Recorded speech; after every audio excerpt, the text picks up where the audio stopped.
Hello friends, welcome to sweet memories. Upcoming రివ్యూలోకి వెళ్ళిపోదాం.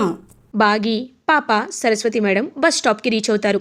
ఇంకా హైదరాబాద్ వెళ్ళే బస్సు వస్తుంది. సో బాగి అండ్ పాప ఇద్దరు బస్ ఎక్కి సరస్వతి మేడంకి సెండ్ ఆఫ్ ఇస్తారు. ఇంకా అలా హ్యాపీగా సరస్వతి మేడం ఫీల్ అవుతూ ఉంటే కరెక్ట్గా అదే బస్సులో అమర్ అండ్ టీమ్ వెయిట్ చేస్తున్న ఏజెంట్ విక్రమ్ కూడా అదే బస్సు ఎక్కుతాడు. కరెక్ట్గా ఎక్కి అలా ఇంకా బ్యాగ్ పెట్టబోతుంటే అతని ఫోన్ అయితే కింద పడబోతుంది. ఫోన్లో అమర్ లైన్లో ఉంటాడు. ఇంక వెయిట్ చేస్తూ ఉంటాడు అమర్. అతను ఎక్కాడా, అసలు అతని అబ్జర్వేషన్స్ ఏంటి అని చెప్పి వెయిట్ చేస్తూ ఉంటే కరెక్ట్గా పడిపోబోతున్న ఫోన్ని ఆరు పాప పట్టుకుంటుంది. వెంటనే వారితో, అంకుల్ మీరు మీ బ్యాగ్ని కరెక్ట్గా పెట్టుకోండి, నేను ఈ ఫోన్ని పట్టుకుంటాను అని అంటుంది. థ్యాంక్ యూ పాప అని చెప్పి ఇంకా బ్యాగ్ పెట్టుకుంటూ ఉంటారు ఆ ఏజెంట్ విక్రమ్ అయితే. అలా ఇంకా ఫోన్ తీసుకొని చెవి దగ్గర పెట్టుకునేసరికి హలో అని అమర్ అంటారు. హలో అని పాప గొంతు వినపడుతుంది. ఒక్కసారిగా ఆరు పాప గొంతు వినగానే బాగి ప్రెగ్నెంట్గా ఉన్నప్పుడు పాప ఎలా అయితే అమర్తో మాట్లాడిందో అదే వాయిస్ని రీకలెక్ట్ చేసుకొని మళ్ళీ తన మెమొరీలోకి తెచ్చుకొని అమర్ చాలా అంటే చాలా ఎమోషనల్గా ఫీల్ అవుతాడు. అలా ఇంకా ఆశ్చర్యంతో ఉండిపోతాడు. హలో ఎవరు అని అడుగుతారు. నా పేరు అని చెప్పేలోపు ఇంకా విక్రమ్ అయితే పాప ఫోన్ ఇవ్వమ్మా సార్ అని అంటారు. హలో విక్రమ్, నువ్వెక్కడున్నావు అని అడుగుతారు. సార్ నేను బస్ ఎక్కాను సార్, నా పక్కన పాప ఉంది, ఫోన్ పడిపోబోతుంటే పట్టుకుంది, ఆ పాపే మాట్లాడింది సార్ అని అంటారు. అవునా, ఆ పాప ఎవరు అని అడుగుతారు. తెలీదు సార్ అని అంటారు. సరే నువ్వు చాలా జాగ్రత్తగా రావాలి, ఎందుకంటే అక్కడ నిన్ను వాళ్ళు అటాక్ చేసే స్పీడ్ అనేది ఎక్కువగా యాక్టివ్గా ఉంటుంది, కాబట్టి నువ్వు బస్సులో చాలా జాగ్రత్తగా రావాలి అని ఇంకా అలా అమర్ అయితే చెక్ పోస్ట్ దగ్గర వెయిట్ చేస్తూ ఉంటాడు. ఇంకా అలా ఏజెంట్ విక్రమ్ అయితే పాపతో మాట్లాడుతూ ఉంటారు. హాయ్ పాప, నీ పేరేంటి అని అడుగుతారు. ఇంకా వెంటనే పాపం బాగి పేరు చెప్పొద్దు అని సైగ చేస్తూ ఉంటుంది. నా పేరు బుజ్జమ్మ అని అంటుంది. హో బుజ్జమ్మ, సో క్యూట్ నేమ్. అవును, హైదరాబాద్ ఎందుకు వెళ్తున్నారు మేడం మీరు అని అడుగుతారు. మా పాపకి మిలిటరీ స్కూల్లో అడ్మిషన్ వచ్చిందండి అని అంటారు. హో అవునా, అయితే మీ హస్బెండ్ మిలిటరీలో ఆఫీసరా అని అడుగుతారు. ఒక్కసారిగా బాగా షాక్ అయిపోతుంది. లేదు, మా నాన్న ఎవరో కూడా మాకు తెలియదు అని అంటుంది. అయ్యో అని అనేసరికి బుజ్జమ్మ నువ్వు సైలెంట్గా ఉండు, సారీ అండి అని ఇంకా బాగి అయితే సైలెంట్ అయిపోతుంది. ఐఎమ్ సారీ మేడం, మిమ్మల్ని పర్సనల్ క్వశ్చన్స్ అడిగి ఇబ్బంది పెట్టినట్టున్నాను, ఐఎమ్ సో సారీ అని ఆ విక్రమ్ ఇంకా సైలెంట్గా ఉంటారు. అలా ఇంకా మార్నింగ్ అవుతుంది. బాగి బస్ దిగి హైదరాబాద్లోకి ఎంటర్ అవుతుంది. ఇంకా అలా బాగి ఎంటర్ అయ్యేసరికి బాగి అనాథ శరణాలయానికి రీచ్ అవుతుంది. ఎవరైతే సరస్వతి మేడంతో రాజుగారు అనే ఒక అతను ఉండేవారో వారే ఇంకా బాగిని రిసీవ్ చేసుకుంటారు. బాగి మేడం రండి, మీకు నేను మీ రూమ్ చూపిస్తాను. మీ పాప కదా మేడం, హాయ్ అమ్మా అని అంటారు. హాయ్ తాతయ్య అని అంటుంది. అబ్బా వరుసలు ఎంత త్వరగా కలిపేస్తున్నావు, రామ్మా అని చెప్పి ఇద్దరిని లోపలికి తీసుకువెళ్తారు. సార్ మీకు సరస్వతి మేడం పరిస్థితి అంతా చెప్పే ఉంటుంది, కాస్త నాకు అని అనేసరికి మేడం మీరేమీ బాధపడకండి, నేనున్నాను కదా, నేను చూసుకుంటాను, అయినా వాళ్ళ గురించి మీరు ఆలోచించకండి. మీకు అమర్ సార్ పాప ఇద్దరు కనపడరు, పిల్లలు కూడా ఇక్కడికి రావడం తగ్గించేశారు. మీరున్నప్పుడు కనీసం నెలకొకసారైనా వచ్చేవాళ్ళు మేడం, కానీ ఇప్పుడు అసలు పిల్లలు కానీ అమర్ సార్ కానీ రావటం లేదు. ఎప్పుడైనా మేము వెళ్ళాలి అనుకున్న ఆ మనోహరి మేడం బయట నుండి బయటే తరిమేస్తూ ఉంది అని అంటారు. ఇంకా వెంటనే మనోహరి గురించి ఆలోచిస్తుంది. అంటే ఆ మనోహరి తన ఆకృత్యాలని మొదలుపెట్టిందా? ఒకవేళ పిల్లన్న మనోహరి ఏం చేస్తుందో అని టెన్షన్గా పాపం ఫీల్ అవుతుంది బాగి. ఇది ఇలా ఉండగా నెక్స్ట్ డే మార్నింగ్ అవుతుంది. పిల్లలందరూ కలిసి హ్యాపీగా వాళ్ళ అమ్మ అరుంధతి బర్త్డేని సెలబ్రేట్ చేసుకోవాలని డిసైడ్ అవుతారు. పాపం అరుంధతి బర్త్డే రోజు ఎవ్రీ ఇయర్ ఎప్పుడైనా సరే అనాథ శరణాలయానికి వెళ్ళి పిల్లలకి chocolates, biscuits, books and clothes అవన్నీ ఇస్తారనమాట అమరన్ ఫ్యామిలీ. అదే విషయాన్ని గుర్తుపెట్టుకొని అమ్ము డాడ్ డాడ్ అని వెళ్తూ ఉంటే, ఏ ఆగు, ఏంటి ఎప్పుడు చూసినా డాడ్ డాడ్, ఏంటో చెప్పు అని అంటుంది మనోహరి. ఆంటీ ఇవాళ అమ్మ బర్త్డే కదా అని అంటారు. హో దాని బర్త్డేనా, అయితే ఏంటి అని అంటుంది. ఏం లేదంటీ, ఎవ్రీ ఇయర్ మేము అనాథ శరణాలయానికి వెళ్ళి పిల్లలకి అన్ని స్వీట్స్ అన్ని పంచుతాం కదా, ఈ ఇయర్ కూడా వెళ్దామని అని అంటారు. చూడమ్ము, నువ్వు పెద్దదానివి కాకపోతే కొంచెం మెచ్యూర్డ్గా బిహేవ్ చేయి. ఇప్పుడు ఒక ఇయర్ అంటే పంచుతాం, 2 ఇయర్స్ అంటే పంచుతాం, నువ్వు పుట్టినప్పటి నుండి అమర్ పంచుతూనే ఉన్నాడు, ఇలాగే పంచుకుంటూ పోతే ఆస్తులన్నీ కరిగిపోతాయి. మరి మీ భవిష్యత్ ఏమవుతుంది? మీ ఫ్యూచర్ ఏమవుతుంది? ఇప్పటికే ఆరు చాలా పుణ్యాలు చేసింది. తను హ్యాపీగా పైనుంది. ఇంకా తన కోసం మనం డబ్బు ఖర్చు చేయడం కరెక్ట్ కాదు. అలా చేస్తే మీ భవిష్యత్తుకి రేపు డబ్బులు లేకుండా పోతాయి. నా మాట విను. బర్త్డే కావాలంటే ఏదో ఒక కేక్ మీరే తయారు చేసుకొని క్యాండిల్ పెట్టుకొని ఉఫ్ఫని ఊదండి. అంతేకాని అనాథలకు పెడతాం, అది పెడతాం, ఇది పెడతాం అనొద్దు. అర్థమైందా? ఈ విషయం మీ డాడీకి చెప్తే ఆయన ఇంకా కోపడతారు అని చెప్పి ఇంకలా అక్కడి నుండి వెళ్ళిపోతుంది మనోహరి. మనోహరి ఆంటీ కనీసం మనల్ని ఆర్ఫనైజ్కి కూడా వెళ్ళనివ్వటం లేదు. ఇప్పుడు ఏం చేద్దాం రా అని చెప్పి పాపం పిల్లలందరూ ఆలోచిస్తుంటే, ఏముంది, మన దగ్గర పాకెట్ మనీ ఉంది కదా, కనీసం వాటితో అయినా పిల్లలందరికీ 1 రూపీ చాక్లెట్ అయినా కొనివచ్చు అని చెప్పి ఇంకా పాపం పిల్లలు మనోహరి అమర్కి తెలియకుండా అలా బయలుదేరుతారు అనాథ శరణాలయానికి. బయలుదేరి 1 రూపీ చాక్లెట్స్ అయినా పెద్ద బాక్సెస్ అన్నీ కొని ఇంకా అలా పాపం అనాథ పిల్లలకి పంచుతూ ఉంటారు. అదంతా చూస్తూ ఉంటుంది ఆరు పాప. ఇంక చూసి పాపం హ్యాపీగా ఫీల్ అవుతుంది. ఇంకా ఆరు పాప అలా నడుచుకుంటూ వస్తూ ఉంటే వెంటనే అమ్ము వాళ్ళు చూస్తారు. నువ్వు అని అనేసరికి, హాయ్, నా పేరు బుజ్జమ్మ అని అంటారు. ఏంటి బుజ్జమ్మ ఈ పేరు అని అనేసరికి, అందరూ మన బుజ్జమ్మ ఎందుకు అవుతారులే అక్క, మన బుజ్జమ్మ కూడా పెద్దయితే ఇలాగే ఉంటుంది కదా అని అంటాడు ఆనంద్. అవును, ఇలాగే ఉంటుంది అని పాపం పిల్లలందరూ ఆరు పాపం చూసి మురిసిపోతూ ఉంటారు. మీరు ఇవెందుకు పంచుతున్నారు అని అడుగుతారు. ఇవాళ మా అమ్మ బర్త్డే అని అంటుంది. ఓ అవునా, అయితే ఆవిడ చాలా హ్యాపీగా ఉండాలి. మరి ఆవిడ రాలేదా అని అడుగుతుంది చిట్టిపాప. లేదు, మా అమ్మ చనిపోయింది అని అంటుంది అమ్ము. అయ్యో, అయినా దేవుడు ఎప్పుడు మంచి వాళ్ళనే పైకి తీసుకువెళ్ళిపోతారని ఎప్పుడు మా అమ్మ చెప్తూ ఉంటుంది. మీరేం బాధపడకండి, ఆవిడ మళ్ళీ మీ దగ్గరికి ఏదో ఒకలా వస్తుంది అని చెప్పి ఇంకలా ఆరు పాప అమ్ముని హక్ చేసుకుంటుంది. ఒక్కసారిగా అమ్ముని ఆరు పాప హక్ చేసుకునేసరికి తనకి అచ్చం వాళ్ళ అమ్మ హక్ చేసుకున్నట్టే, వాళ్ళ అమ్మ చేతి స్పర్శలాగే అనిపిస్తుంది. అదంతా చూసి పాపం ఎంతో అంటే ఎంతో చాలా ఎమోషనల్గా ఫీల్ అవుతుందన్నమాట వెంటనే అమ్ము పాప. ఇంక అమ్ము అలా చూస్తూ ఉంటే అందరూ కూడా చూస్తూ ఉంటారు. బాగి ఏమో అప్పుడు వేరే దగ్గర ఉండేసరికి ఇంకా బాగీకి విషయాలు ఏమి తెలియవన్నమాట. సో బాగి నార్మల్గా ఉంటుంది.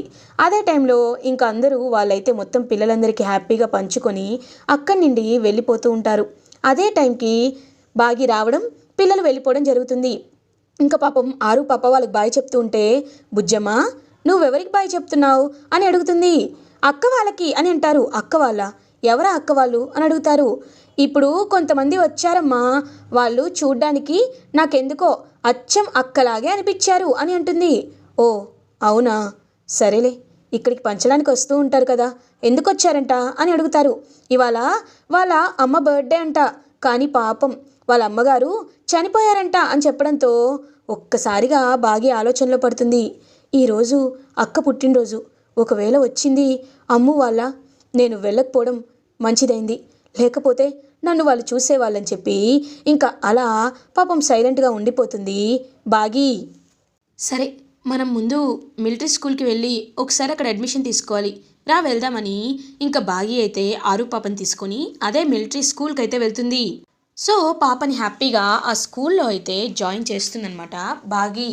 మరి పాపకి గార్డియన్ ఎవరు అని అడుగుతారు. పాపకి అమ్మైనా నాన్నైనా నేనే మేడం అని చెప్పి బాగి అంటుంది. పాపం అలా Arundhati, she very brilliant student అని చెప్పి హ్యాపీగా వాళ్ళు అప్రిషియేట్ చేసి అరుంధతి పేరుని అడ్మిషన్లో ఎంటర్ చేసుకుంటారు. రేపటి నుండి నువ్వు ఇదే స్కూల్కి రావాలి, నువ్వు బాగా చదువుకోవాలి, అర్థమైందా బుజ్జమ్మ అని అంటారు. ఓ నేను బాగా చదువుకుంటానమ్మా అని చెప్పి పాపం ఎంతో హ్యాపీగా చెప్తుంది చిట్టి పాప. రేపు ఇండిపెండెన్స్ డే కాబట్టి రేపు చీఫ్ గెస్ట్గా అమరేంద్ర గారు వస్తారు. అమరేంద్ర గారిని అందరూ చూడాలి అని చెప్పి ఇంకా అనౌన్స్మెంట్ అయితే అంతా వస్తూ ఉంటుంది. రేపు వచ్చే చీఫ్ గెస్ట్ అనేవాళ్ళు మేజర్ అమరేంద్ర అని అనగానే ఒక్కసారిగా బాగి షాక్లో ఉండిపోతుంది. ఇంకా అలా ఆరు పాప మాత్రం పాపం అమరేంద్ర, ఈ పేరు ఎక్కడో విన్నట్టుందే, అమ్మ పేరు బాగుంది కదా అని అంటుంది. పాప పద వెళ్దామని చెప్పి ఇంకా అలా బుజ్జమ్మని అక్కడి నుండి తీసుకొని వెళ్ళిపోతుంది అరుంధతి. ఇది ఇలా ఉండగా నెక్స్ట్ డే మార్నింగ్ అవుతుంది. ఇండిపెండెన్స్ డేకి అన్ని ఏర్పాట్లు అయితే చేసేస్తూ ఉంటారు.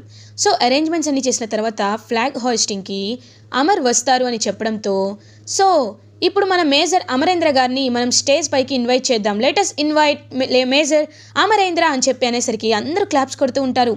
ఇంకా ఆరు పాప కూడా క్లాప్స్ కొడుతూ ఉంటే అలా అమర్ స్టేజ్ పైకి వచ్చి, గుడ్ మార్నింగ్ ఎవ్రీబడి, నేను మేజర్ అమరేంద్ర, ఎప్పుడు మనం దేశం అంటే మట్టి కాదో దేశం అంటే మనుషులు అని అంటాం. కానీ మనుషుల్లో కూడా మంచివాళ్ళు ఉంటారు, చెడ్డవాళ్ళు ఉంటారు. మంచితనం ముసుగులో ఉన్న చెడ్డవాళ్ళు ఉంటారు. చెడ్డతనం ముసుగులో అందరికీ కనబడని మంచి వాళ్ళు కూడా ఉంటారు. కాబట్టి విచక్షణని తెలుసుకోవాలి. మన దేశానికి యువతే వెన్నెముక అంటారు. సో మీరందరూ బాగా చదువుకొని డెవలప్ అయ్యి మీరు మన దేశానికి సేవ చేయాలి. దేశానికి సేవ చేయడం అంటే అందరూ బార్డర్లో ఉండడమే కాదు, బార్డర్ లోపల కూడా సేవ చేయడం. మీకు ఉన్న దాంట్లో కొంత భాగమైన చారిటీస్కి, లేని వాళ్ళకి, పూర్ పీపుల్కి హెల్ప్ చేస్తూ ఉంటే వాళ్ళు హ్యాపీగా ఫీల్ అవుతారు. హెల్ప్ చేసినందుకు మిమ్మల్ని వాళ్ళు జీవితాంతం గుర్తుపెట్టుకుంటారు. అదే మన real service. Service is not only dedicated to borders it self, but service with in you and with in the society, with in the state, with in the country makes our country developed అని చెప్పి ఇంకా అమర్ హ్యాపీగా స్టేజ్పై చెప్తూ ఉంటే అందరూ claps కొడుతూ ఉంటారు. ఆరు పాప కూడా ఈ అంకుల్ బాగా తెలిసిన వాళ్ళలా అనిపిస్తున్నారేంటి, ఈయన్ని చూడగానే నాకు బాగా తెలిసిన వాళ్ళలా అనిపిస్తున్నారని ఇంకా అలా చూస్తూ ఉంటుంది పాపం ఆరు పాప. ఇంకప్పుడే కరెక్ట్గా అమర్ అలా నడుచుకుంటూ వెళ్ళి కరెక్ట్గా ఒక రాయిపై కాలు వేసి స్లిప్ అవ్వబోతుంటే ఆరు పాప వచ్చి కరెక్ట్గా అమర్ని ఆ రాయి తగలకుండా గట్టిగా పట్టుకుంటుంది. ఒక్కసారిగా ఆరు పాపను చూస్తాడు అమర్. అమర్ని చూస్తుంది ఆరు పాప. పాప నీకేం అవ్వలేదు కదా అని అంటారు. లేదు, మీరెలా ఉన్నారు అని అడిగేసరికి ఇంకా ఆరు పాపను చూసి పాపం హక్ చేసుకుంటారు అమర్. పాప నిన్ను చూస్తుంటే నాకెక్కడో చూసినట్టు అనిపిస్తుంది అని అంటారు.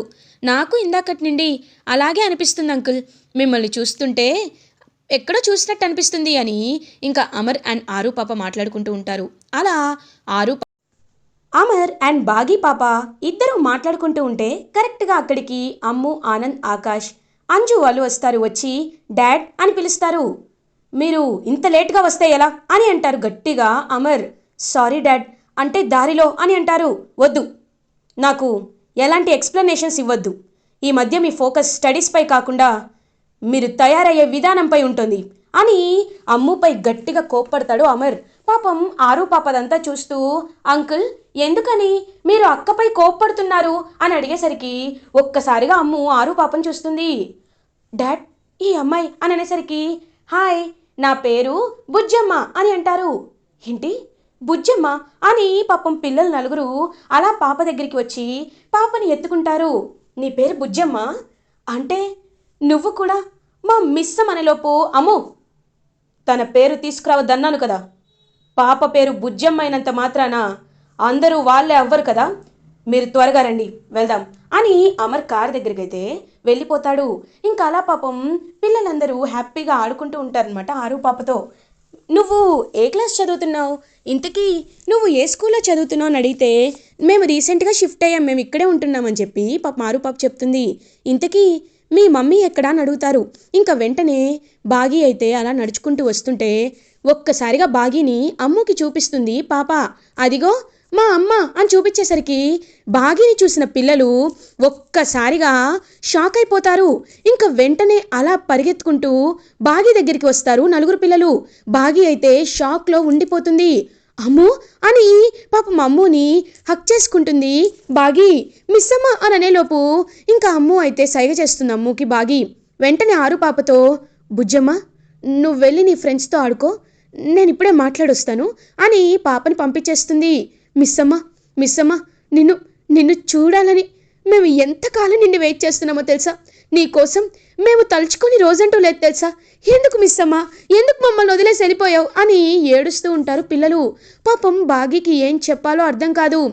మిస్ అమ్మ నువ్వు లేని ఇల్లు ఎలా ఉందో తెలుసా, మనోహరి ఆంటీ ఏం చేస్తుందో తెలుసా అని అంటాడు ఆనంద్.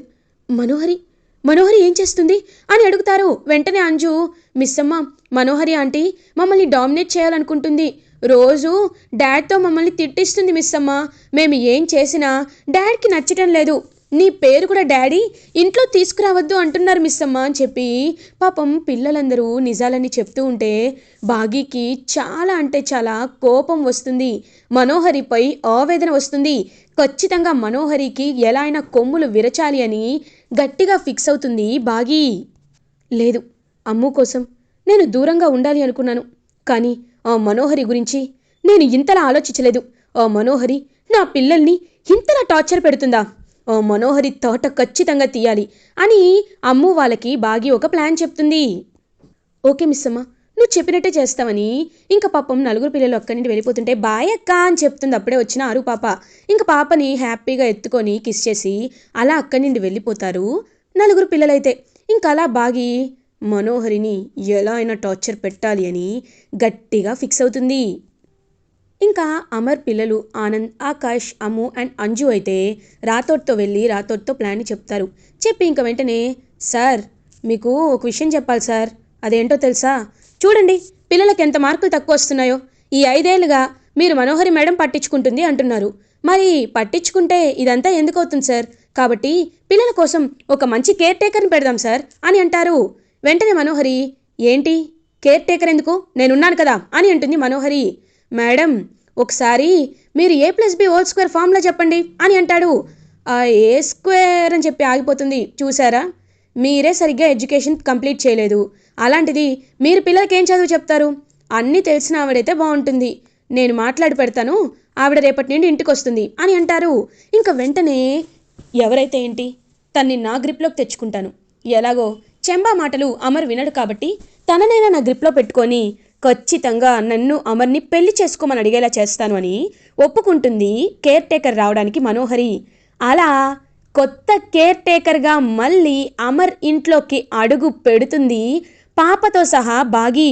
ఒక్కసారిగా బాగిని పాపని చూసి అమర్, మనోహరి ఇద్దరూ అలా షాక్లో ఉండిపోతే బాగి మాత్రం మనోహరికి దిమ్మ తిరిగేలా ఎంటర్ అయ్యి మనోహరి టార్చర్ పెట్టడానికి డిసైడ్ అయిపోతుంది. పిల్లలందరూ హ్యాపీగా మళ్ళీ వాళ్ళ మిస్ అమ్మ ఇంటికి వచ్చిందని క్లాప్స్ కొడుతూ సంతోషంగా ఫీల్ అవుతారు. ఇలా ఎపిసోడ్ ఎండ్ అవుతుంది. ఫర్దర్ ఎపిసోడ్ రివ్యూస్ ముందుగా మీకు కావాలి అనుకుంటే మా ఛానల్ని సబ్స్క్రైబ్ చేసుకోండి. Thanks for watching.